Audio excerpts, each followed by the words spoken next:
আরে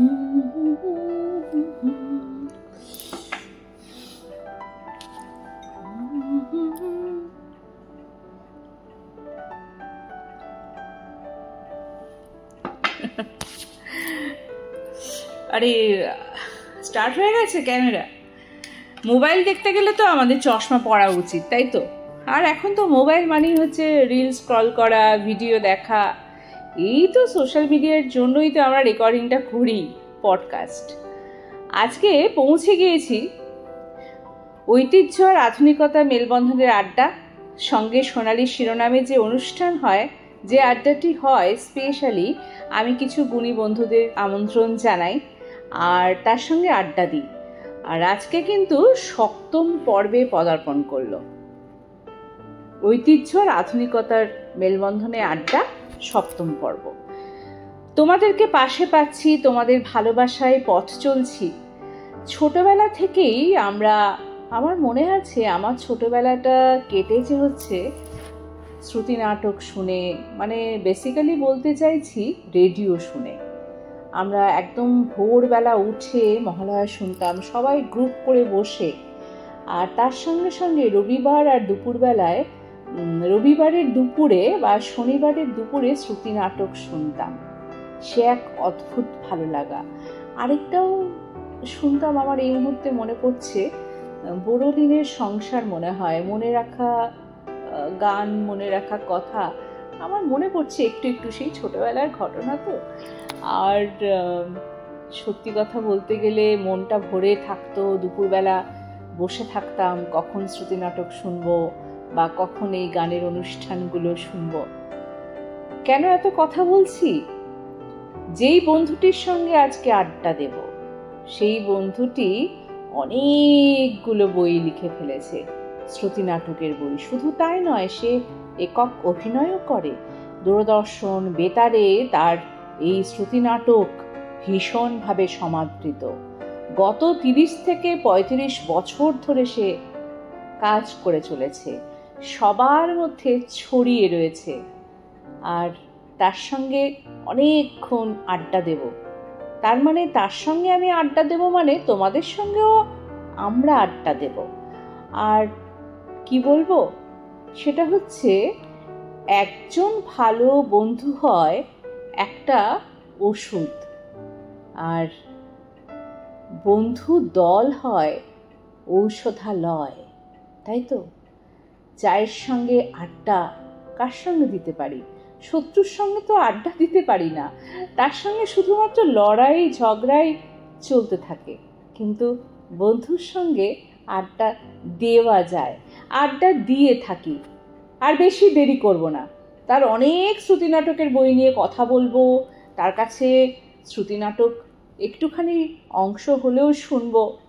আলাপ করে নি চকিতা চট্টোপাধ্যায়। নমস্কার, অনেক অনেক স্বাগত জানাই আমার এই আড্ডা ঘরে। চকিতাদি, তোমাকে আজকে খুব সুন্দর লাগছে এই পিঙ্ক কালারের শাড়িটা পরে। প্রথমেই তোমাকে আমি যে প্রশ্নটা করব সেটা হচ্ছে, তোমাকে দেখে কি সবাই চমকে চমকে ওঠে, না তোমাকে জন্ম দিয়ে তোমার বাবা মা খুব চমকে উঠেছিল, নাকি উঠেছিলেন, নাকি তুমি সবাইকে চমকাতে থাকো বা তুমি চমকে ওঠো, তাই জন্য কি তোমার নাম চকিতা? সেটা জানি না, তবে এই নামকরণটা করেছিলেন আমার দাদু, আমার মায়ের বাবা। তো এবার সেই নামটা নিয়ে আমার খুব গর্ব আছে। তার কারণ হচ্ছে যে আজ এত বছর পৃথিবীতে আছি, তা সত্ত্বেও এখনো নামটা শুনলে সবাই একবারে ঠিক অনেকে বুঝতে পারে না কি বললেন এরকম বলে। আবার অনেকে বলেন যে বাবা আমি তো খুব রেয়ার নাম, এই জন্য আমি আমার নিজের নাম নিয়ে আমি খুব প্রাউড ফিল করি, মানে নামকরণটার জন্য। না, তোমার নাম নিয়েও প্রাউড ফিল করার কথা, কারণ তুমি এতভাবে ছড়িয়ে রয়েছো চকিতাদি। আমার মনে আছে 2014 সালে বোধহয় তোমার সঙ্গে আমার একটা বহুদিন আগে কনভারসেশন হয়েছিল পডকাস্টে, সেটা একরকমেরই ছিল। আর আমরা তো ভালো থাকতে ভালোবাসি। তোমার যে এই যে ছড়িয়ে থাকার যে যাপন, এটা তো একটা যাপনই বলবো, দীর্ঘ 36 বছরের পথ চলা, আই বিলিভ সো 36 বছর হয়েছে আকাশবাণীতে নাট্যকারী হিসেবে 38তম বর্ষ। ওরে বাপরে বাপ, মানে হ্যাটস অফ টু ইউ। আমার কাছে আমার এই আড্ডা ঘরে তোমার মতো একজন সিনিয়র পার্সন যে এসেছেন, মানে আমি যে আমন্ত্রণ জানাতে পেরেছি এবং আমার আমন্ত্রণে সাড়া দিয়েছে, তার জন্য আমি আন্তরিক কৃতজ্ঞ এবং তোমাকে আমি অনেক অনেক অনেক ভালোবাসা জানাই। কারণ কৃতজ্ঞ আমি বলবো না এই জন্য, কারণ আমি জানি আমরা একে অপরের পাশে থাকবো, ওতপ্রোতভাবে জড়িয়ে থাকবো, সেটাই তো কাম্য, বলো? সেটাই নিশ্চয়ই। আর তাছাড়া আমি তোমার মারফতে যে আমি আমার মানে শ্রোতা দর্শক বন্ধুদের কাছে আরো পৌঁছবো, এটার জন্য তোমাকেও ধন্যবাদ। থ্যাংক ইউ সো মাচ চকিদাদি। আর এই যে তোমার ছোটবেলা থেকেই তোমার অক্ষর নিয়ে যাতায়াত আমি জানি, এবং তুমি যখন পুরোপুরি অক্ষরের সঙ্গে সড়গড় হওনি, ভুল বানানেও তুমি ডায়েরি লিখতে এবং সেখান থেকে ছোট ছোট করে লেখা এবং ধীরে ধীরে ধীরে প্রভাব বিস্তার করা। কিন্তু এই যে ইন্সপিরেশন তুমি কি তোমার বাবা মার থেকে পেয়েছো? অ্যাকচুয়ালি বলবো, ওই যে আমার দাদু আমার নামকরণ করেছিলেন, উনি ছোটবেলা একটা ছোট্ট ডায়েরি দিয়েছিলেন আমাকে। আচ্ছা। তো সেই ডায়েরিটাতে আমি লিখতাম, লেখা শুরু করেছিলাম, কিন্তু কিছু সে যে কি বানালাম, যুক্তাক্ষর শিখিনি তখন, মানে সে কি অদ্ভুত ভাবে লিখতাম, কিন্তু মনের ভাবটা আমি প্রকাশ করতাম। যেখানে বেড়াতে যেতাম মানে বাড়ির সঙ্গে, আমি ওই একটা ডায়েরি নিয়ে যেতাম, নিয়ে গিয়ে সেই লিখতাম সেই ভ্রমণ কাহিনী মতো করে। মানে খুবই শিশু, মানে একেবারে, কিন্তু লেখার চেষ্টা করতাম, মানে সেইটা। তো ওইভাবে, আর আমাদের বাড়ি শুধু সবাই এমনি শিল্পীর বাড়ি, সেই জন্য প্রত্যেকেই আমাদের মানে আমার বাবা অল ইন্ডিয়া রেডিওর মিউজিকের মানে গান গাইতেন, সুরকার, তারপরে হিন্দুস্তান রেকর্ড কোম্পানি ওখানকার সুরকার ছিলেন। আমার মা ভীষণ ভালো গান করেন এবং উনি গান শেখান, গানের টিচার, অভিনয়ও করেন উনি শ্রুতি অডিওর। তারপরে আমাদের সঙ্গে যেরকম পরবর্তীকালে উনি বিগ এফএমও করেছেন অভিনয়। তারপরে আমার মামা তলা বিশারদ, আমার বড় মাসি তিনি রেডিও আর্টিস্ট, আমার মানে আমার দিদিমা তিনিও মানে গুরু সদয় দত্ত, মানে তোমার সাংস্কৃতিক পরিবারের জন্ম। হ্যাঁ, এবার আমার দাদু নিজে গান লিখতেন, সুর করতেন, সবই, মানে আমাদের পুরো সাংস্কৃতিক মানে পরিবারই আমার। সেই জন্য আমাকে প্রত্যেকেই ইন্সপায়ার করেছেন এবং নতুন করে আর তোমাকে ইনকালকেট এই জন্য করতে হয়নি, কারণ তোমার এটা রক্তে মিশিয়ে রয়েছে, তাই তো? ওই জন্যই ছোট থেকেই তোমার কলম চলেছে। আর পড়া, আমি তো পড়তে পারতাম না অত, তখন তো বাচ্চা মেয়ে, তো আমার ছোট মাসি পড়ে শোনাতো গল্প, মানে ওইভাবে মানে সাংস্কৃতিক। প্লাস এই যে তুমি বললে রেডিওর যে শোনা, ছোটবেলায় আমরা খুব রেডিও তখন শুনতাম এবং ওই রেডিও শুনে শুনে রেডিও নাটকের আমি ভক্ত হয়ে গেছিলাম, এবং সেটার জন্য আমার ছোট মাসি তো খানিকটা আছে, মানে ওর ভীষণ নেশা ছিল। এছাড়া আমাদের বাড়ির সবাই শুনতো, আমাদের বড় রেডিও গ্রামের মধ্যে সবাই শুনতো, ওই রবিবারে দুপুর বেলায়, হ্যাঁ, এই সমস্ত মানে ওগুলো সমস্ত একটা নস্টালজিয়াও মিশে রয়েছে। তো ওইখান থেকে ব্যাপারটা শুরু হয়ে গেল। তারপর তো সন্দেশে আমি লিখলাম ছোটবেলায়, হাত পাকাবার আসরের থেকে আমার শুরু লেখা। তখন সত্যজিৎ রায়, নলিনী দাস এবং লীলা মজুমদার সম্পাদক ছিলেন। তো তখন সেইখান থেকে তোমার যাত্রা শুরু। হ্যাঁ, এইখান থেকে যাত্রাটা শুরু হয়েছিল সেই হাত পাকাবার আসরে, এবং সেখানে আমি লিখতাম। আবার আমি ছোটবেলায় যেহেতু আঁকা শিখতাম, সে তো আবার ছবিও আঁকতাম ওখানে। তো সত্যজিৎ রায় সেই ছবি ছাপিয়েছেন, মানে আমার যে কি সৌভাগ্য, আমারও সৌভাগ্য যে আমি একজনকে পেয়েছি যে আড্ডা ঘরে এসেছে, সেই ছবি সত্যজিৎ রায় ছাপিয়েছে। হ্যাঁ, মানে ভাবা যায়, মানে আমি কার সঙ্গে কথা বলছি আজকে, সেটা ব্যাপার নয়। আসলে কি সত্যি কথা বলতে কি, এখন যেরকম একটা শব্দ শুনি গ্রুমিং, আমরা ছোটবেলায় বলতে গেলে ওনাদের হাতেই গ্রুমড হয়েছে। এবং আমাদের যে লিখতাম, লেখার যে পাণ্ডুলিপি, সেগুলো সব নিজে হাতে সত্যজিৎ রায় কারেক্ট করতেন।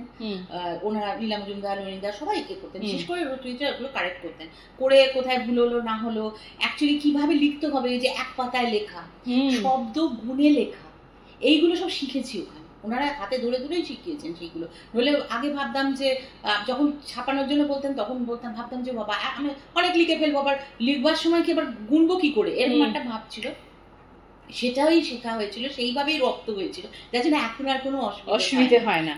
আচ্ছা, এই যে তুমি শ্রুতি নাটক এবং অভিনয় এইসব নিয়ে কাজ করছো, তোমার জীবনের লক্ষ্যটাই ওটাই ছিল না, তুমি এইসব লেখালেখির মধ্যেই থাকবে?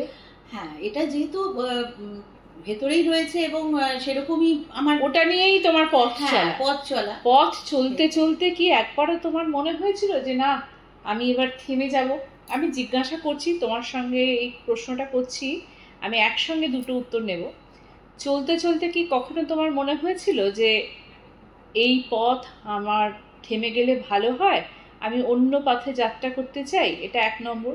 2 নম্বর হচ্ছে, সংসার বলতে তুমি কি লেখালেখির জগৎটাকেই বোঝো, নাকি সংসার যাপন তুমি অন্যরকম ভাবে করতে চেয়েছিলে, করতে পারোনি? না না, এই দুটোই নেগেটিভ উত্তর। তার কারণ হচ্ছে, বলছি তোমাকে, আমি সেই যে শুরু করেছিলাম, যেটা তোমায় বললাম, তখন থেকে সেই শুরু করার পরে আমি কোনোদিন থামার সুযোগ পাইনি। সেটা ঈশ্বরের আশীর্বাদ। এবং আমার একটা ভেতরে মনে হয়নি থামার কথা। তার কারণ আমি কোনো একটা দিকে আমি জিনিসটা মানে পার্সিউ করনি, সেটা পার্সিউ করিনি। আমার ব্যাপার হলো, আমি যেটুকু বললাম ওটা তো, সেটার সঙ্গে সঙ্গে আমি নাচ করতাম। আমি নৃত্য প্রভাকর ইউনিভার্সিটি, আচ্ছা, কত্থক ডান্সে। এবার নাচের অসংখ্য অনুষ্ঠান ছোটবেলা থেকে, স্টেজের প্রোগ্রাম, ন্যাচারালি আমার সেখান থেকে ওই জিনিসটার একটা স্টেজ ফ্রিনেস, ওই খিদে, বা নাচের তো অভিনয়ের অংশ তো নাচ তো সেইখান থেকে অভিনয়ের প্রীতিটা ভেতরে চলে এসেছে। আবার সেইখান থেকে অত অনুষ্ঠান করতে করতে আমার একটা প্রফেশনালিজম তৈরি হয়ে গেছিল। আবার সেটা তো গেল, স্কুল লাইফটা এইভাবেই যাচ্ছে সবটাই। ওদিকে লেখছি, হাত পাকবার আসলে, আবার ওদিকে অনুষ্ঠান করছি, এইভাবে স্কুল লাইফ একে অপরের সঙ্গে জড়িয়ে। আবার সেইখান থেকে যেটা হয়েছে যে, আবার ধরো যখনই উঁচু ক্লাসে উঠছি, ওখান থেকে হয়তো আমি ডান্সের কোরিওগ্রাফার হওয়ার সুযোগ পেয়ে গেছি অনেক ছোট বয়সে। মানে তখন আমি উচ্চ মাধ্যমিক দিইনি, তখন আমি ভারতীয় ভাষা পরিষদ যুবা গোষ্ঠীর কোরিওগ্রাফার হয়ে গেছি। তো সেই কোরিওগ্রাফার হওয়ার ফলে নাচের এক্সপেরিমেন্ট। কোনো শিল্পের সঙ্গে তো কোনো শিল্পের বিরোধ নেই, কিন্তু অনেক সময় জানো তো, ধরো আমরা বলছি যারা কাজ করি কোনো শিল্পের সঙ্গে কোনো শিল্পের বিরোধ নেই, কিন্তু কি হয় অনেকে না অ্যাকসেপ্ট করে না। তার মানে তোমার অ্যাকসেপ্টেন্সটা ছিল, মানে তুমি এতগুলো কাজ করতে পেরেছো, মানে তোমাকে লোকেরা অ্যাকসেপ্ট করেছে। একাধারে তোমাকে যেমন শ্রুতি নাটক শিল্পী হিসেবে অ্যাকসেপ্ট করেছে, লেখিকা হিসেবে অ্যাকসেপ্ট করেছে, নৃত্যশিল্পী হিসেবে, এবং তার সঙ্গে সঙ্গে কোরিওগ্রাফার হিসেবে অ্যাকসেপ্ট করেছে, তাই তো? এটা আমার সৌভাগ্য, এটা বলতে পারে। এটা দুধের চামচ নিয়ে, মানে সোনার চামচ নিয়ে জন্মায় বলে না, আমি তো বলবো সোনার চামচে দুধ নিয়ে তুমি জন্মেছো। মানে এটা ঈশ্বরের আশীর্বাদ। এবং ওই যে ওইভাবে গিয়ে এবার সেখানে ভারতীয় ভাষা পরিষদে অত বড় একটা জায়গা পেয়েছিলাম, সেখানে যেটা মানে একটা এক্সপোজার যেটাকে বলে হয়েছে। আবার সেইখানে করতে করতে আমি আবার ওদিকে ফাঁকাবার আসক্ত। 16 বছর বয়স হয়ে গেলে আমাদের তো ছোটদের পাতায় আর লিখতে পারবো না। এবার তখন আমাদের বলে দিতেন নলিনীদি, বিশেষ করে আমরা বড়দি ছোটদি বলতাম, আর সম্পাদক মশাই বলতাম, চতুর্থ সম্পাদক মশাই বলতাম। এবার তার আগে যেটা হয়েছে, যে ঘটনাটা আমার জীবনের মানে কি বলবো, মানে একটা বিরাট বড় ধ্রুবতারার মতো ঘটনা। আশীর্বাদ। ছোটবেলায় আমি যখন ক্লাস 8-এ পড়ি, সত্যজিৎ রায়কে আমি নিজের প্রত্যেক জন্মদিন ছবি এঁকে পাঠাতাম, কার্ড তৈরি করতাম হাতে করে, যেহেতু আমি আঁকা শিখতাম, আমি শিল্পশ্রী। কিন্তু মানে এদিকে নৃত্য প্রভাকর, এদিকে শিল্পশ্রী, এদিকে লেখায়। এবারে সেইটা হতো, হওয়ার ফলে হলো যে সত্যজিৎ রায়, এবার আমি তো মানে পাগলের মতো মানে ভক্ত যাকে বলে, ফেলুদার ভক্ত। তো আমি দেখা করব আপনার সাথে, ফোন করেছি। মানে মা একদিনকে মা বলছে তুই ফোন কর কোনাকে, বলে আমার মার ভীষণ একটা ভূমিকা আছে আমার জীবনে, তো পুরো প্রেরণা বলতে গেলে।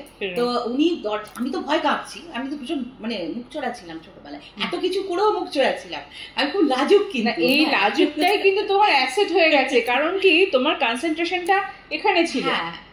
সেই জন্য এবার মা করেছে কি, দরজা মানে ভেতরে ঘরে ঢুকিয়ে দরজা বন্ধ করে দিয়েছে। এবার তখন আমাদের বাড়িতে এরকম কালো সেই বড় টেলিফোন, আগেকার দিনে সেই কালো ভারী টেলিফোন, এবার করেছি আর ওখানে ডায়াল করেছি, হাত কাঁপছে ঠকঠক করে। তখন ক্লাস 8-এর একটা মেয়ে। এবার ওখানে উনি সত্যজিৎ রায় যে মুহূর্তে বলেছেন হ্যালো, আমি তখন ঝরঝর করে রাজস্বরী কণ্ঠস্বর, বাবা। এবার আমি কথা বলবো কি, আমি খালি বলছি আমি চকিতা বলছিলাম, চকিতা চট্টোপাধ্যায়, এরকম বলে হ্যাঁ আমি তো জানি, তুমি তো আমার ছবি এঁকে পাঠাও। তিনি আমি তখন বলছি আমি আপনার সাথে একটু দেখা করবো, আমি আপনাকে একটু দেখতে চাই। তখন বলছে কেন, দেখা করে কি করবে? আমি বলছি না আমি একটু দেখবো আপনাকে। তখন বলছি ঠিক আছে। তখন ঈশ্বরের মতো তো মানে আমি একদম যেন সে হয়ে গেছিলাম ওনাকে এত ভক্ত, যেন সে ডাকঘরের অমল আর সে রাজার জন্য অপেক্ষা করছে। মানে আমি ওনাকে চিঠি লিখতাম, দিতাম জন্মদিন ওই কার্ড পাঠিয়ে, উনি চিঠির উত্তরগুলো দিতেন, সেই উত্তরটার জন্য আমি অপেক্ষা করে থাকতাম যেন আমার নিজেকে অমল মনে হতো, এরকম। তো এতটাই মানে মনের সঙ্গে একদম মিল ছিল। তো সেই জন্য তো উনি তখন বলছেন ঠিক আছে আমি তখন ছবির কাছে খুব ব্যস্ত, আমি 5 মিনিটের বেশি সময় দিতে পারবো না, আমি ঠিক আছে আমার মা বাবাকে নিয়ে যাবো না, ছিলাম তো একা যেতে পারবো।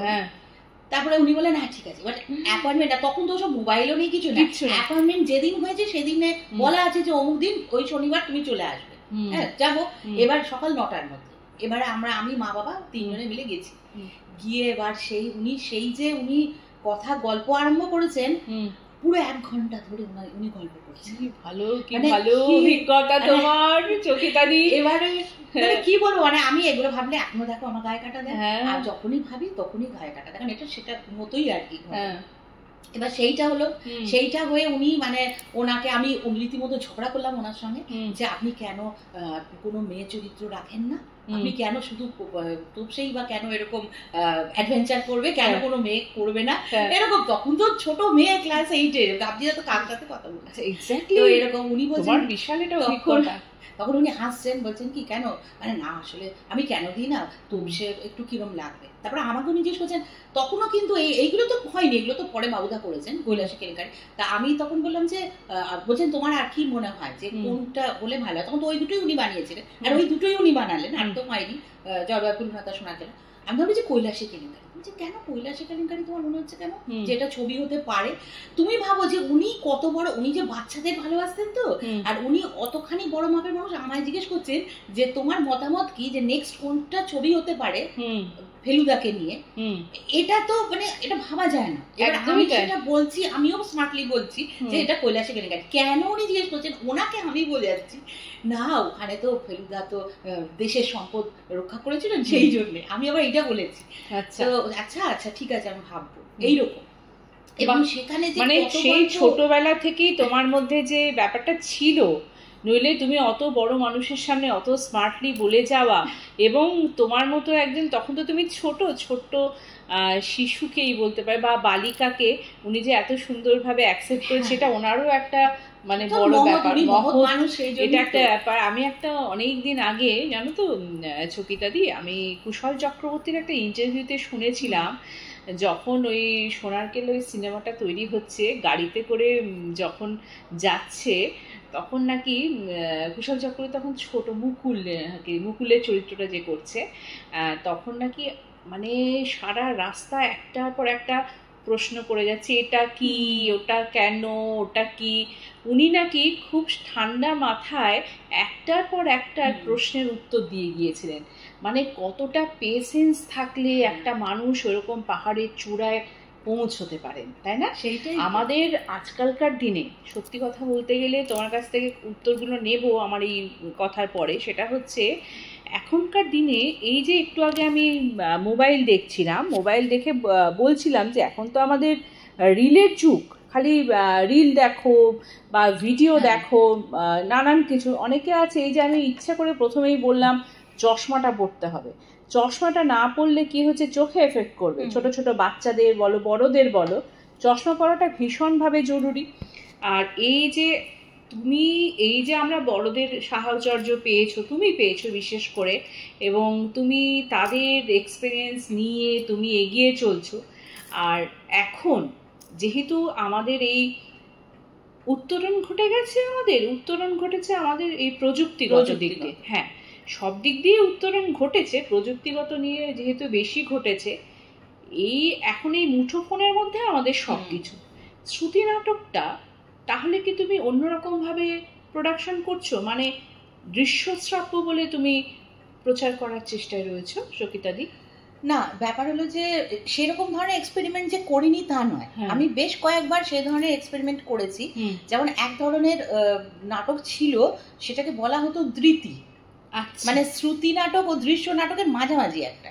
তো আমি বেশ কয়েকবার সেরকম ধরনের আমি করে দেখেছি, মানে ওটা একটা নতুন এক্সপেরিমেন্ট বলতে পারো। আমারই একটা নাটক করেছিলাম হুলুস্থুল ক্লাবের দুর্গোৎসব, তো সেখানে এই অবধি মেকআপ ছিল, মানে তারা আমরা বসেই করেছিলাম, কিন্তু মনে করো এই যে গণেশ করেছেন, গণেশের মাথায় এটা ছিল ওইরকম একটা, তারপরে মুখোশ ছিল, তারপরে মহিষাসুরের সেরকম ওই শিংগুলো ছিল, বা আমরা যারা মানে দুর্গা লক্ষ্মী সরস্বতী করেছিলাম তারা ওইভাবে এইভাবে বসেছিলাম। তো বাট এইটা এরকম ধরনের জিনিসটা আমি শুনেছিলাম যে এরকম 60-এর দশকে বোধহয় এরকম একটা কিছু ছিল, 60 বা 70-এর দশকে, আমি জানি না, আমার জানা নেই, আমি সিনিয়রদের কাছ থেকে শুনেছিলাম। তো সেই জন্য আমি ওটা এক্সপেরিমেন্ট করে দেখেছিলাম এরকম। প্লাস এবং এছাড়া অনেক সময় তো মিউজিক দিয়ে বা লাইট দিয়ে তো করেই থাকি, সেটা তো অনেক সময় হয়। মানে আমরা বলতে চাইছি শ্রুতি নাটকটা আস্তে আস্তে দৃশ্যশ্রাব্য উপস্থাপনায় পৌঁছে গিয়েছে, কিন্তু লেখাটা যদি জারি না থাকে তাহলে ওটাই বা হবে কি করে, প্রোডাকশনটা হবে কি করে? তাই জন্য আমাদের ভিতটা তো জরুরি, তো সেটা করতেই হবে, লিখতে তোমাকে হবেই।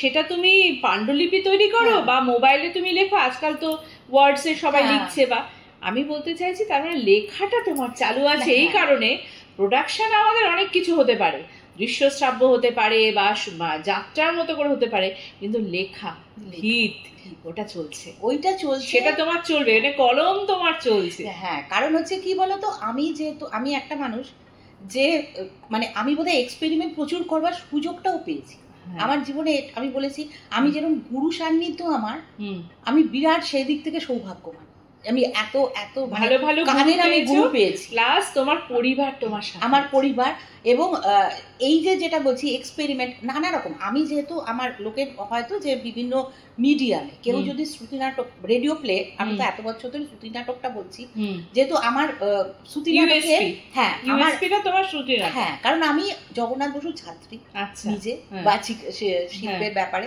এবং উনি হচ্ছেন একজন লেজেন্ড, মানে এবং উর্মিমালা বসু ওনার, তো ওনাদের কাছ থেকে শিখেছি যেগুলো জেনেছি। বা আমার জীবনে প্রথম নাটক, সেটাও আমি বললাম, এই প্রসঙ্গটা হচ্ছে কি, সত্যজিৎটার প্রসঙ্গটুকু আমি বলবো এই কারণে যে আমি সন্দেশের সঙ্গে তো ওনার লিঙ্ক আমার সঙ্গে রইল।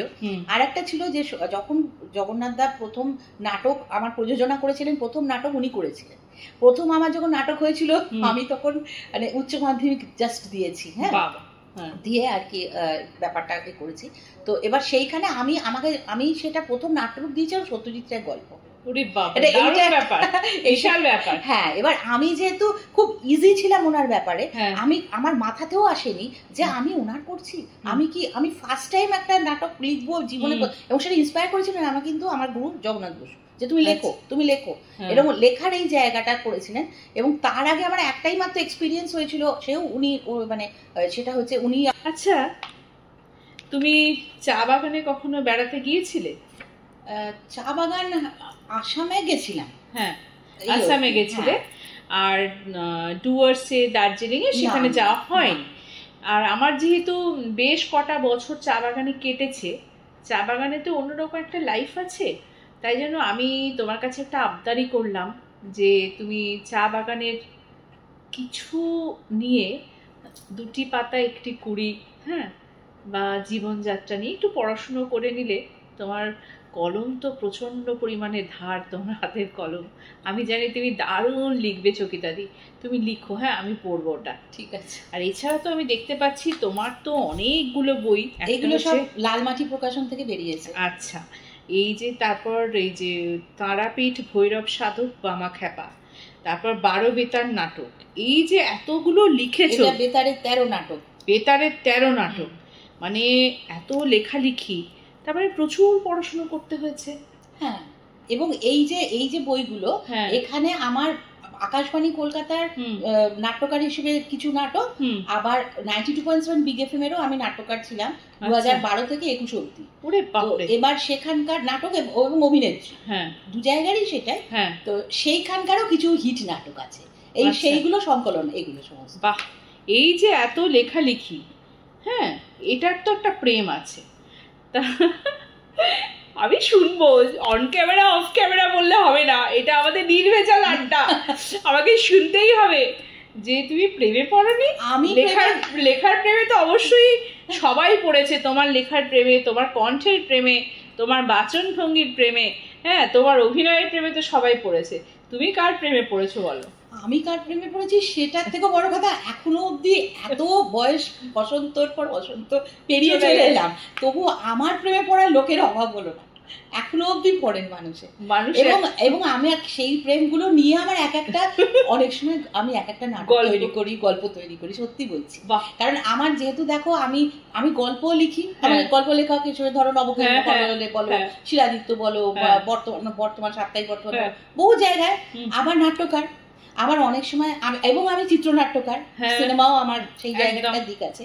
তো আমার যখন যেরকম প্রয়োজন হয় আমি অনেক সময়, আমি তখন শেষ পর্যন্ত আমি অনেক আমার এরকম বাস্তব নিয়ে আমার নাটক লেখা আছে বহু বহু। আর এবার ঘটনাটা আজকাল এরকম হয় না, আই লাভ ইউ বলে আই লাভ ইউ টু বা থ্যাংক ইউ সো মাচ, তাই না? তুমি এখন এই পর্যায়ে এসে গেছো যে আই লাভ ইউ বললে তবে থ্যাংক ইউ সো মাচ। না বেশ সত্যি কথা, মানে কিছু কিছু প্রেম না, মানে প্রেমের জায়গাগুলো ভোলা যায় না, কিরকম বলবো আমি সেগুলো, আমি অন ক্যামেরা আমি জানি না, সেটা বলাটা ঠিক হবে না, কিন্তু এখানে কোনো প্রেমটাকে আমি মনে করি না যে কোনো খারাপ একদমই নয়, এবং সেটা যে কোনো বয়সের যে কোনো মানুষের হতে পারে, এবং সেটা বড় কি ছোট সেটাও কোনো ম্যাটার করে না। এটা হচ্ছে তোমার, আমার তো মনে হয় প্রেমটা হচ্ছে আত্মার সঙ্গে, এবার যার সাথে যার সেই ভাইবসটা মিলবে, সেই যে ইকুয়েশনটা মিলে যায়, সেটা তখন তার ভালো লাগে। আমি একটা ছোট্ট এক্সাম্পল আমি বলবো, যে আমি হয়তো বলতে পারি যে সেটা মজা করেই বলছি, যে মানে ফ্রম অল দ্য প্রেমিক্স, মানে আমার একটা কিন্তু খুব ভীষণভাবে নাড়া দিয়েছিল একটা ঘটনা, সেইটা আমি বলছি। সেটা কিরকম বলো তো, আমি নামটা বলবো না, খালি ছেলেটির, সেই ছেলেটির একটু মানে একটা প্রতিবন্ধকতা আছে দৃষ্টি নিয়ে, তার চোখের মানে একটা সে দিকটা সেমি আর কি দৃষ্টিহীন বলতে পারো। তো ওই ছেলেটি, আমি যখন বিগ এফএম এর নাটক আমি লিখি এবং আমার অভিনয়, সে আমার গলা শুনে শুনে আমার প্রেমে পড়ে গিয়েছিল ছেলেটি খুব অনেক ছোট, মানে বয়স তখন বোধহয় হার্ডলি 23-24 বছর বয়স হবে ছেলেটি। এবার সেইখানে ওর আমার, এবং আমার কোনো জায়গায় অনুষ্ঠান হলে ও চলে যেত, কিছু না, ও এরকম হাতরে হাতরে এরকম দেখতো, তুমি এসছো, এরকম হাতটা ধরতো, এইরকম মানে ভালোভাবে করতে পারতো। একটা জায়গায় আমার মনে হয়েছিল যে আমাদের কিছু বছর আগে ওই যে খুব ভূমিকম্প প্রবণ হয়ে গেছিল না, মাঝে মাঝে আমরা খুব ভূমিকম্প হতো, তারপর উত্তরপ্রদেশও হলো, ভূমিকম্প হলে আমরা কিরকম আতঙ্কগ্রস্ত হয়েছি, বাড়ি থেকে বেরিয়ে যাচ্ছি, পরপর আমাদের কিরকম হচ্ছে। তা একবার এরকম খুব ভয়াবহ একটা ভূমিকম্প হয়েছিল, তো তখন সেই মুহূর্তে, ওই রকম মুহূর্তে দেখছি ফোন বাজছে, ও করছে ফোনটা আমাকে, ফোন করে বলছে ওই ছেলেটি যে তুমি এখন ঠিক আছো, তুমি ঠিক আছো তো, তুমি সেফ আছো তো। এইটা আমার খুব লেগেছিল, যে মানে অদ্ভুত ব্যাপার, ও আমার কাছ থেকে পাওয়ার তো কিছু ছিল না, আর সেটা অন্য কোনো দেনা পাওনার ব্যাপারও না, কিন্তু ওর ভেতরে যে সেই ভালোবাসাটা, এই ভালোবাসাটা আমার কিন্তু বলবো যে মানে অক্ষয়, আমার খুব ভালো লেগেছিল সেই জায়গাগুলো, যে আমার মনে হচ্ছিল না সত্যি আমার যে শিল্প করে আমি হয়তো আমি মা সরস্বতীর পুজো করে গেছি এত, কিন্তু এটা বোধহয় সেইটার একটা প্রতিদান তিনি দিলেন, যে এরকম একটা ভালোবাসা তার কাছ থেকে, ওইটা সূত্র ধরে এমন কোনো মুহূর্ত, আমি এটা ছাড়াও আবার জিজ্ঞেস করছি চৌকিতাদি, এমন কোনো মুহূর্ত আছে যেটা তোমার জীবনের সেরা মুহূর্ত বলে মনে হয়েছে আজকের দিনে? হ্যাঁ, আমার নিজে কেরিয়ার ওরিয়েন্টেড অবশ্যই আছে সেরকম, যেমন ধরো আমি টপার হয়েছিলাম যখন রবীন্দ্রভারতী, তখন আমাকে নিয়ে 93-তে ড্রামা, আমি রবীন্দ্রভারতী ড্রামা এমে, আমাকে নিয়ে পুরো কলকাতা দূরদর্শনে পুরো 8 ঘন্টার অনুষ্ঠান হয়েছিল টপার, আমার পুরো ফ্যামিলি দেখেছিলেন, এবং সেটা বিএফজের অনুষ্ঠানে মানে পুরস্কারের ঠিক মানে আগেই ওই অনুষ্ঠানটা হয়েছিল, আর তখন অন্য কোনো প্রাইভেট চ্যানেল ছিল না, মানে সারা পশ্চিমবঙ্গের মানুষ বা সবাই তখন দূরদর্শনই দেখতেন। এবং আমি তার পরের দিন যখন বাসে যাচ্ছি, আমাকে ডেকে মানুষে বলছে আপনাকে কালকে দেখলাম না, এরকম। এই জায়গাটা এটা একটা প্রাপ্তি, প্রাপ্তি এবং জীবনের সেরা মুহূর্ত বলবো। এছাড়া আরো বহু বহু। আচ্ছা, কাঁদিয়ে দিয়েছো তোমার লেখা পড়িয়ে কাউকে? হ্যাঁ, কেঁদে এসে তোমার হাত ধরে বলেছে কেঁদে ফেললাম? বহুবার, বহু মানুষ, মানে আমাদের যখন এতে আপনার এই তোমার বলছি যে বিগ এফএম এ যখন নাটকে, কত মানুষ আমাদের কাছে ছুটে চলে আসতেন, এসে দেখা করতে আসতেন। অনেক হয়েছে আমাকে, মানে এমনও হয়েছে যে আমি দেবী চৌধুরানীর নাটক দিয়েছিলাম, প্রফুল্ল আমি করেছিলাম, আমার মা করেছিলেন, প্রফুল্লর মা, আমার মা বললাম যে বাচিক শিল্পী, তো উনি করেছিলেন। তো সেই নাটকটা 5 পর্বের হয়েছিল, ষষ্ঠী থেকে বিজয়া দশমী অবধি সম্প্রচার হয়েছিল বিগ এফএম এ। তো সেখানে ওইটা দেখার পরে আমার এমন ফ্যান আছেন বলবো, যে আমাকে দেবী রানী বলে ডাকেন এখনো অবধি। এবং সেই তারা আমাদেরকে আমতায় নিয়ে গিয়েছিলেন, আমাকে এবং ব্রজেশ্বর যে করেছিলেন আমার মাকে, মানে সবাইকে আরো কয়েকজনকে মিলে নিয়ে গিয়ে সেখানে অনুষ্ঠান স্টেজে অন স্টেজ বলছে ডায়লগ বলুন। মানে আমি ভাবছি যে আমি তো 70-এর দশকে তো আর আমরা এই ঘটনাটা ঘটাচ্ছি না, কোন সময়টা ঘটাচ্ছি সোনালি, যখন কাতারে কাতারে টেলিভিশন চ্যানেল এই সমস্ত এই ব্যাপার, তারপর রেডিও চ্যানেল, এমন নয় যে শুধু আকাশবাণী রয়েছে বা শুধু মানে দূরদর্শনও তখন আসেনি, এরকম নয় যে 70-এর দশকের ঘটনা বলছি। তা সত্ত্বেও এই ভালোবাসাটা এটা আনএক্সপেক্টেড ছিল, এটা আশা করিনি। একদমই তাই। আর এই যে তুমি দেখো একটা জিনিস বলে না যে লেখাপড়া করে যে গাড়ি ঘোড়া চলে সে, এটা না সত্যি। এই গাড়ি ঘোড়া সত্যি আমরা চড়ছি, কারণ লেখার মধ্য দিয়ে প্রত্যেকটা মানুষকে যখন আপন করে নিতে পারছো, তারা যে আশীর্বাদটা করছে সেই আশীর্বাদেই তোমার গাড়ি চলছে। হ্যাঁ সেইটাই, ওটাই সেই গাড়ি তোমার চলছে, মনের গাড়ি। এই আমি তো মনে করি মনের গাড়ি চললেই সব গাড়ি চলা, এবং সেটা ওই বয়সটা কি হচ্ছে কি না হচ্ছে কিছুই মনে পড়ে না, না ওইগুলোই প্রেরণা দিচ্ছে। এবং তুমি একটার পর একটা মাইলস্টোন পেরিয়ে যাচ্ছ, ক্রস করে যাচ্ছ, এবং একটা শেষ হতে না হতে আরেকটা চিন্তা, মানে ইনফাইনাইট লুপের মতো। এইগুলোই ভালোবাসা, এইগুলোই মানে তাহলে আমরা এখনো বুঝতে পারি এই লেখাপড়ার যে কত দাম, এই যে চর্চা যাপন। তুমি এত সুন্দর সুন্দর নাটক লিখছো, আগামী দিনে আরো লিখবে।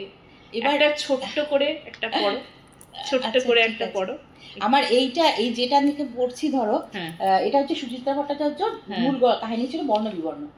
উনি চলে যাওয়ার ঠিক আগে, মানে এটা আমার ব্রডকাস্ট হয়েছিল বিগ এফএম এ, উনি সেটা শুনে গিয়েছিলেন এবং উনি ওটাকে মানে খুবই মানে ভালো বলে গিয়েছিলেন, এবং সেটা ওনার স্মরণ সভাতেও আমি বলেছিলাম পরে যখন হয়েছিল। তো এই চরিত্রটাই আমি করেছিলাম মাধবী, সেটাই আমি বলছি। জানি পরমা দুঃখ পেয়েছে, শুধু পরমাকে দোষ দিয়েই বা কি হবে? বাবুনেরও নিশ্চয়ই সম্মতি ছিল এই জন্মদিন পালন করার ব্যাপারে, নইলে কিন্তু কেন বোঝে না ওরা? বাবুনের জন্মদিন মানেই যে সেই লোকটার মৃত্যুদিন। 28 বছর আগে যে লোকটা আমাকে বিশাল পৃথিবীতে একলা ফেলে রেখে চিরকালের মতো প্রেমে বন্দি শুধু একটা ছবি হয়ে গেছে।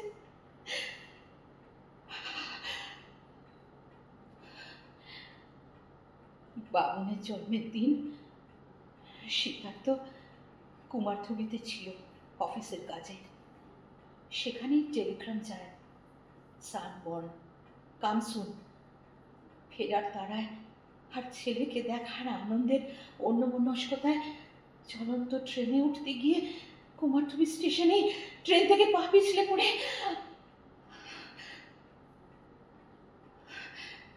সিদ্ধার্থর মুহূর্তের ভুলে আমি হয়ে গেলাম 22 বছরের এক সন্তানবতী বিধবা, যাকে আঁকড়ে ধরল একদিকে এক সদ্যজাত পিতৃহীন শিশু, আর একদিকে একমাত্র পুত্র সন্তান শোকে আকুল অর্ধমৃত দুজন মা বাবা।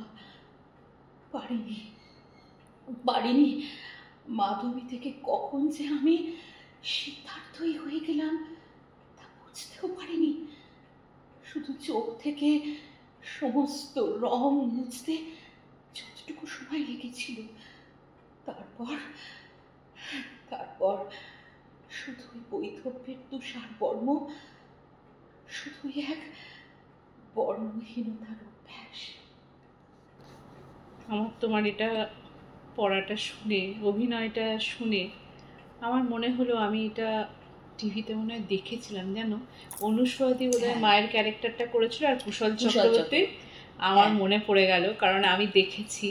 এবং এই যে দেখো তুমি পড়লে আমার মনটা কিন্তু ঠিক ওই জায়গাটা, মনটা দেখেছো কতটা দ্রুতগামী, আমার মনটা কোথায় পৌঁছে গেল। এবং এই নাটকটা আমার মনে আজও দাগ কেটে আছে।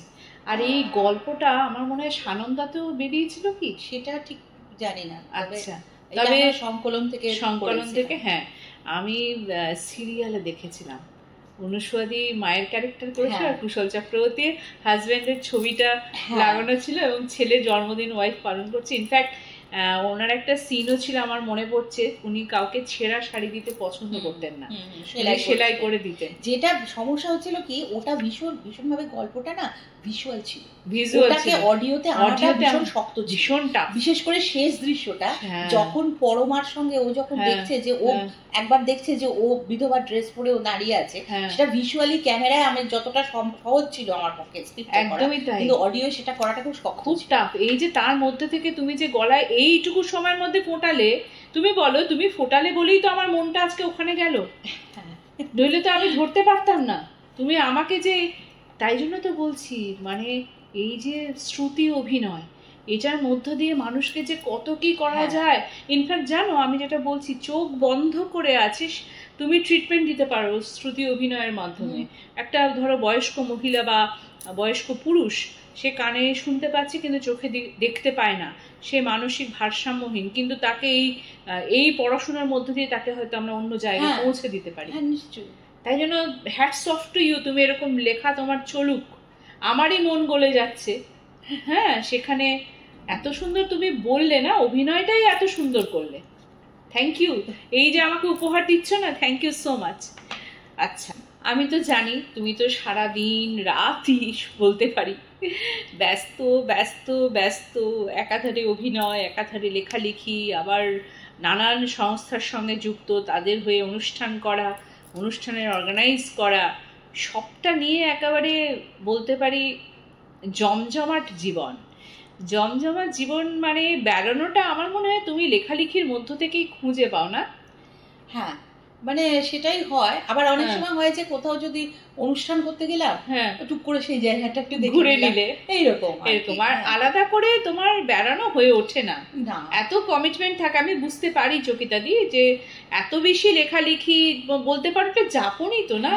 হ্যাঁ, যেহেতু আমার মিডিয়ামটা হচ্ছে যে ধরো আমি যেহেতু অডিও মিডিয়াম, ভিজুয়াল মিডিয়াম বলতে তোমার মানে লেখার দিক থেকে বলছি আমি, রেডিও বা এই অডিওর নাটক, আবার ধরো যেগুলো হচ্ছে সিনেমার ফিল্ম স্ক্রিপ্ট করছি, আবার আমি যেগুলো তোমার এমনিতে বই, আমার আবার আমি জীবনী গ্রন্থ প্রচুর লিখেছি। মানে যেমন মনে করো যে ওই ইনরেকো, হিন্দুস্তান রেকর্ডস, ওদের পাবলিশিং আছে এবং ওদের একটা সিরিজ আছে গানে ও সুরের, সেখানে সমস্ত মিউজিক পার্সোনালিটিসদের ওপর জীবনী এখনকার প্রজন্মের কাছে তুলে ধরার জন্য হয়। সেখানে আমার মানে চতুর্থ বইটা রেডি হচ্ছে। আমি সত্য চৌধুরী গান গাইতেন, পৃথিবী আমার চায়, সেই ওনাকে নিয়ে ওনার ওপরে লিখেছি, পঙ্কজ কুমার মল্লিকের উপর লিখেছি, সুবিনয় রায়ের উপর লিখেছি, এবার যেটা আপকামিং আসছে সেটা রবি মজুমদারের উপর। তো আমি ওইটা এবার আমি সেইগুলো আমায় লিখতে হয়, তাহলে বুঝতে পারছো যে সেটা কতটা পড়াশুনো করতে এবং সেগুলো অথেন্টিক করতে হয়, কারণ তা না হলে তো সেটা হবে না। সেগুলো ইতিহাস, সেগুলো তো ভুল হলে তো মানে ভবিষ্যৎ পৃথিবী আমাকে ছাড়বে না। এবার আমি আরেকটা খুব ইন্টারেস্টিং কাজ করেছিলাম, আমার সৌভাগ্য সেটা করেছিলাম। প্রত্যেকটা কাজই আমি যখন সুযোগ পাই, আমি জানি ঈশ্বর পাঠাচ্ছেন সেই কাজটা আমার কাছে, এবং আমি সেটা পুজো হিসেবে করবার চেষ্টা করবো, এইটা আমি মনে করি। যেমন আমাদের বহু পুরনো অভিনেত্রী তুমি চেনো, বাসন্তী চট্টোপাধ্যায়, হ্যাঁ, ওনার জীবনী গ্রন্থ আমি লিখেছিলাম, বাসন্তী রঙে আঁকা, যেটা ঘরে বাইরে পাবলিকেশন থেকে বেরিয়েছে। তো সেটারও একটা মানে ভীষণ, যে ওনার মতো একজন বর্ষিয়ান শিল্পী, তার এরকম জীবনী, তার জীবনে কত স্ট্রাগল, সেটা তুলে ধরা, এই জায়গাগুলো, মানে এই যে কাজটা আমার আবার করতে হয়, তাহলে আবার আমার অভিনয় শখটা তো তুমি জানো, অভিনয়ের ব্যাপার। এবার সেটা অডিও হচ্ছে, আবার ওদিকে কখনো সেটা টেলিফিল্ম, শর্ট ফিল্মও হচ্ছে, আবার ধরো আকাশ বাংলায় গিয়েও আমি পুলিশ ফাইলসে অভিনয় করছি। তো সব রকমই আমার, আবার সিনেমাও করছি, সিনেমাতেও অভিনয় করছি। এই কিছুদিন আগে কোথায় তুমি বলে একটা ছবি হলো অ্যান্থনি জেনিসের, তো ওখানে আমি ইয়ে করেছিলাম রজত এবং রনিদার সাথে স্ক্রিন শেয়ার করেছি, ওনার মানে সঙ্গে করেছি। আর এছাড়া ধরো আমার নিজের চিত্রনাট্যের সিনেমা হয়েছে, সেটা হচ্ছে লাল রঙের দুনিয়া, সেটা রূপক সাহার গল্প, তাতে স্টার কাস্ট ছিল, দেবশ্রী রায় ছিলেন, রাজেশ শর্মা ছিলেন, গীতা দে। আমার আর একটা সৌভাগ্য, আমি জীবনে বলছি না যে গীতা দেকে আমি গান তুলিয়েছি, আমার বাবার সুর করা গান গীতা দেখে তুলিয়ে নিজে কণ্ঠে উনি গেছিলেন ওই ছবিতে, গীতা দে। তাছাড়া কুণাল মিত্র শেষ মুক্তিপ্রাপ্ত ছবি মৃত্যুর আগে, ওই ছবিটা ছিল, তো সেইটা করেছিলাম, নীলাঞ্জন ভট্টাচার্য পরিচালনা ছিল। তো এবার এছাড়া ইটিভির কাজ করেছি, বহু অতি উত্তম সিরিজের সর্বোত্তম অ্যাওয়ার্ড পেয়েছিল যে ছবি, তার চিত্রনাট্য আমার করা, অর্জুন চক্রবর্তী শতাব্দী করেছিলেন। তো মানে আমি সারাটা জীবন ধরে আমার একটার পরে আরেকটার পরে আরেকটা আমি থ্রু আউট গেছি করে গেছি আমার যেরকম এসেছে। এবং আমি গুণীজন এতদিনে তোমার কতগুলো বই পাবলিশ হয়েছে? আমার এই তো ওদিকে তো বললাম ওইগুলো গুণে দেখে নিয়ে, এছাড়া তো আছে সংকলন যেগুলো আছে, ধরো 100 ভূতের 100 বাড়ি, দেব সাহিত্য কুটির, আবার ধরো নির্মল বুক এজেন্সি, কি ওই নামটা ভুলে যাচ্ছি, ভূতের বাড়ির ওপরে, হ্যাঁ ওইটা, সেটা একটা ছিল নির্মল বুক এজেন্সি। তারপরে তোমার শ্রুতি নাটকের বই আছে আরো, যেগুলো অনুশ্রুতি, তারপর সেরা শ্রুতি নাটক, সেগুলো সংকলনের মধ্যে আমার নাটক আছে, এরকম আছে।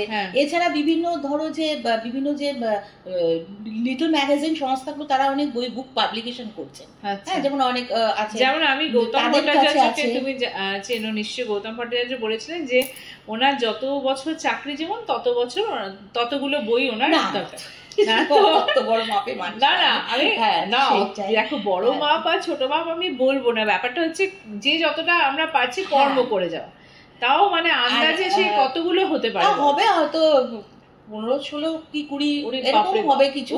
তো এবার আবার হবে হয়তো, কারণ বিভিন্ন ওই যে যেমন অনেক গ্রুপ আছে যারা আমাকে বলেন তাদের বেরোলো, যেমন সেই বইগুলোর মধ্যে সংকলন আছে আমার,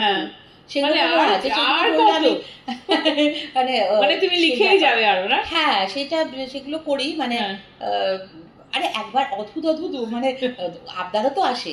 উত্তম কুমারের উপর একটা খুব ভালো গ্রুপ আছে, তাদের ওরকম বেরোয়, আমাকে বলছেন উত্তম কুমারকে নিয়ে লিখতে, কিন্তু উত্তম কুমারকে আমি চোখে দেখিনি কোনোদিন, আমি একটা লেখা লিখবো, তারাই আমি চোখে দেখিনি, বলে তাই দিন সেটাই করেছিলাম, এরকম ধরনের।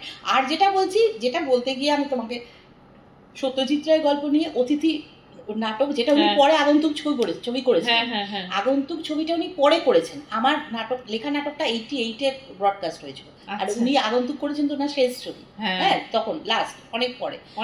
তো এবার সেই ওই সমস্ত এইটার জন্য আমি আমার সত্যজিৎ রায়ের কাছে যুক্ত, এই যে আমার বেতারে 13 নাটকে সেই বইটা, সেই গল্প নাটকটা আছে, অতিথি, সেই আমার দেওয়া নাট্যরূপটা রয়েছে এখানে। আর একটা যেটা ব্যাপার, যে বাবুদা মানে সন্দীপ রায় সন্দেশের 1998-এ সন্দেশ পূজা সংখ্যাতে আমি এইটার উপর পুরো লিখেছি, মানে সত্যজিৎ রায়ের চিঠিগুলো ছাপিয়েছিলেন উনি, বাবুদা আমাকে লেখা চিঠিগুলো, আমি আমার গুরু দক্ষিণা বলে একটা আমার পুরো এক্সপিরিয়েন্সটা, যেটা তোমাকে বললাম সবার সাথে যখন শেয়ার করলাম, ওই ব্যাপারটা নিয়ে পুরো ওটা বাবুদা ওটা বার করেছিলেন। আচ্ছা, তারপরে এমনি এই তো, এবং কন্টিনিউয়াসলি ফিকশন নন ফিকশনও আমি স্ক্রিপ্ট করেছি, তোমার ইটিভির গুড মর্নিং এর উপর নন ফিকশনের স্ক্রিপ্ট করতাম, আনন্দলোকে মঙ্গলালোকে আলফা বাংলা ছিল তখন, জি ছিল, হ্যাঁ জি আলফা বাংলা, সেখানে করেছি। পয়লা বৈশাখে আমার স্ক্রিপ্টে আনন্দলোকে মঙ্গলালোকে বলে অনুষ্ঠান হয়েছিল 2.5 ঘন্টা, তাদের সমস্ত আর্টিস্টরা ছিল, মানে যারা এখন চলে গেছেন আমাদের ছেলে, যেমন রুমাঙ্গু ঠাকুর ক্যালকাটা ইউথ কোয়ার ছিলেন, তারপরে এছাড়া ওখানে অ্যাঙ্কারিং করেছিলেন শিলাজিৎ আর কাগি রায়চৌধুরী, প্লাস এই সবাই নচিকেতা, তারপরে রাঘব, তারপরে সে সমস্ত মানে শ্রীরাধা বন্দ্যোপাধ্যায়, মানে তাবর সবাই ওই সেইখানে ওই অনুষ্ঠানটায় ছিলেন আর কি, স্ক্রিপ্টটা আমার করা ছিল। তো এরকম মানে আমি তো পরপর যেরকম আসে করে গেছি, এবং যার জন্য কি হচ্ছে কি আমি মিডিয়াটা পুরো ঘুরছি ওখান থেকে ওখানে, না আমি কোনো জায়গাটাতে তো স্ট্যাটিক না, একটা জায়গায় থাকলে আমি হয়তো সেইখানে হয়তো অনেকটা সংখ্যাটা বেশি হয়ে যেত কাজের, কারণ যেহেতু তোমার কাজের বৃত্তটা অনেক বড় হয়ে গেছে, তাই না? সেই জন্য কি হয়েছে, একদিক দিয়ে ভালো, মানে তুমি নানান জায়গায় ছড়িয়ে আছো, তোমার অ্যাকসেপ্টেন্স আছে বলেই তুমি ছড়াতে পেরেছো, এটাই বড় প্রাপ্তি, এটা আশীর্বাদ।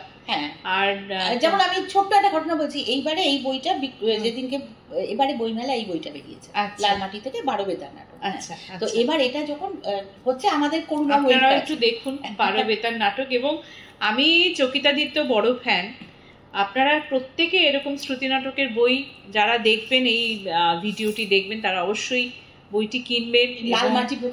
লালমাটি প্রকাশন থেকে বেরিয়েছে, এবং আমি জানি অনেকেই কিনবেন, এবং আমার দর্শক শ্রোতা বন্ধুরা কিন্তু যথেষ্ট মানে বুদ্ধিদীপ্ত, জানো তো? সে তো নিশ্চয়ই, হ্যাঁ, কারণ আমি দেখছি, জানো তো চকিতাদি, আমি যখন এই পডকাস্টটা শুরু করলাম, তারপর দেখি একটা দুটো করে বেশ ভালো ভিউয়ার্স হচ্ছে, মানে লোকেরা ভালো জিনিস কিন্তু দেখে শোনে। তাই জন্যই তো তোমাকে আজকে আমন্ত্রণ জানালাম, যাতে তোমার মধ্যে দিয়ে ভালো ভালো বার্তা, তুমি কি বার্তা দিতে চাও চকিতা দি?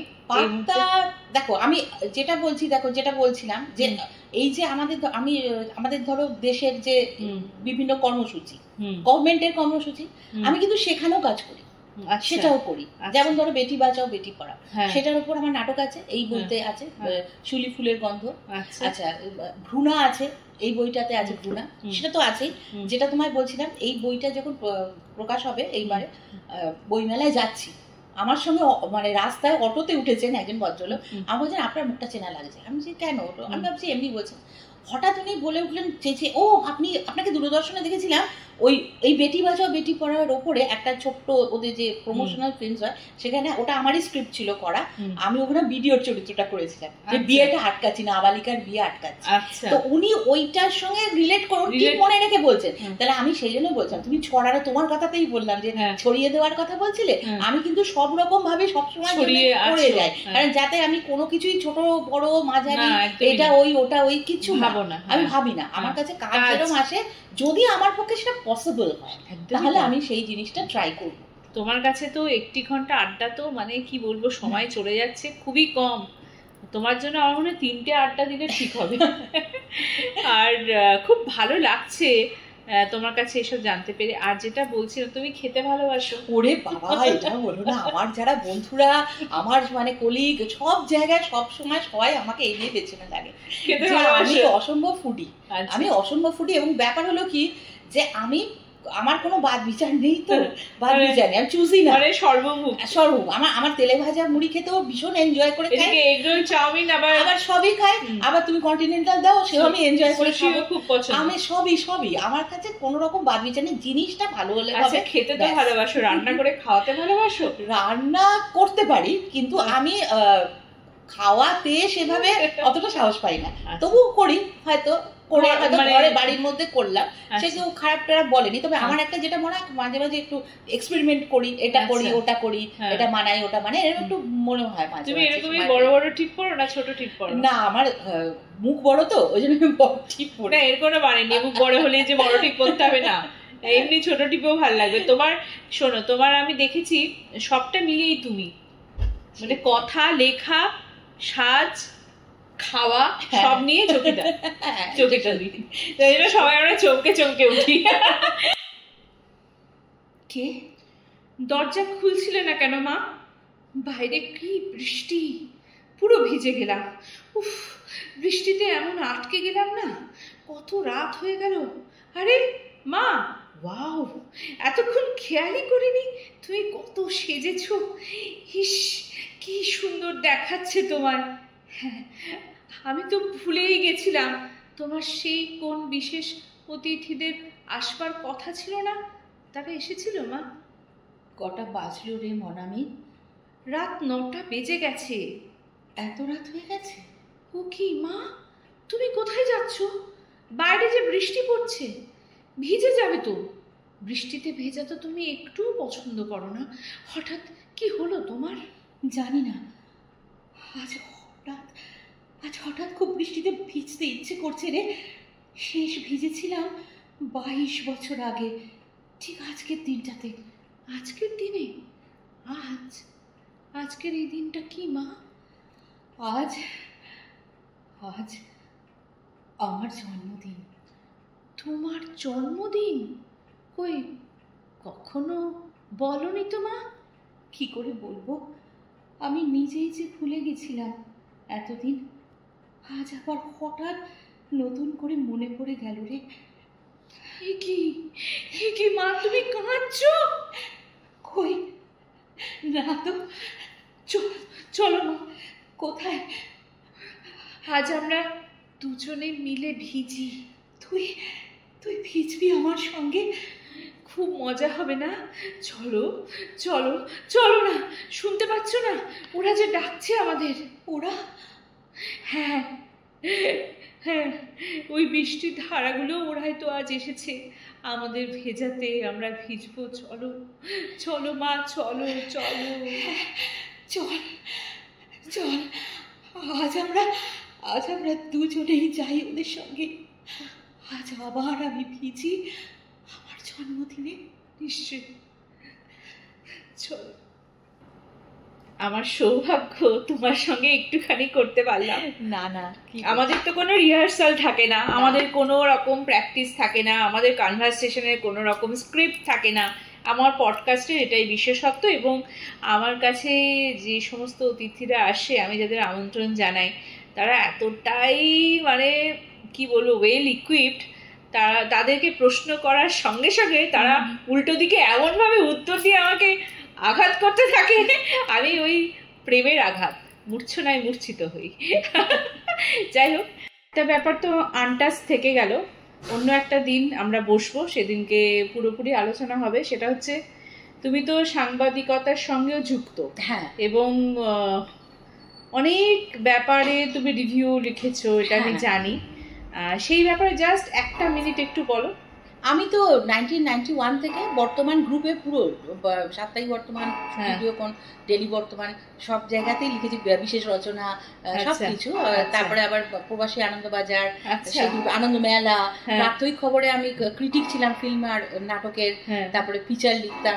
এখনো অ্যাজ অন ডেট আমি বর্তমানে ছোটদের পাতায় হজবড়লয় মানে আমি প্রায় মানে রেগুলারই। বুঝতে পারছো তো চকিদাদি, তোমার মধ্যে কত গুণ। একাধারে শ্রুতি নাটক, একাধারে তোমার অভিনয়, তার মধ্যে আবার সিনেমাতে অভিনয় করেছো, চিত্রনাট্য লিখেছো এবং অনেক গল্প উপহার দিয়েছো, তার সঙ্গে সঙ্গে সাংবাদিকতা, মানে সবটা নিয়ে চকিতা বন্দ্যোপাধ্যায়। চকিতা চট্টোপাধ্যায়, বন্দ্যোপাধ্যায় নয়। আমি জানি, আমি দেখলাম যে তোমার কনসেন্ট্রেশনটা কোন দিকে আছে। আমার চুলের দিকে রয়েছে না, আমি বন্দ্যোপাধ্যায়টা বললাম বলে তুমি ভুলটা শুধরে দাও কিনা। চকিতা চট্টোপাধ্যায়, চকিতা মানেই তো চট্টোপাধ্যায়, চমকে উঠেছি। ঠিক আছে, ভালো থেকো। আজকে তোমার জন্য একটা ছোট্ট মানে উপহার, তো ছোট হয় না, সেটা আমরা আগের এপিসোডেও বলেছি, কিন্তু ভালোবাসার একটা জিনিস আছে তোমার জন্য ছোট্ট। এই যে, থ্যাংক ইউ সো মাচ, খুব ভালো লাগছে এসেছো আমার কাছে। আমি তোমার জন্য ছোট্ট আড্ডা ঘরে ছোট্ট ছোট্ট জিনিস দিয়ে আমি চলছি। হ্যাঁ, ভালো থেকো চকিতাদি, আর এরকমই থেকো, অনেক ভালো ভালো লেখা উপহার দাও সবাইকে নিয়ে, এভাবে মাতিয়ে রেখো তোমার লেখার মধ্য দিয়ে। এবং যেরকম ভাবে তুমি বিস্তার করেছো সব জায়গায়, মানে পরিধি বাড়িয়ে তুলেছো নিজের কাজের মাধ্যমে, অভিনয়ের মাধ্যমে, লেখার মাধ্যমে, এরকমই থাকো। ঠিক আছে, সেটাই আমাদের আড্ডা আবার হবে, মঞ্চে হবে, কি বলো? আচ্ছা, নিশ্চয়ই। হ্যাঁ, ভালো থেকো।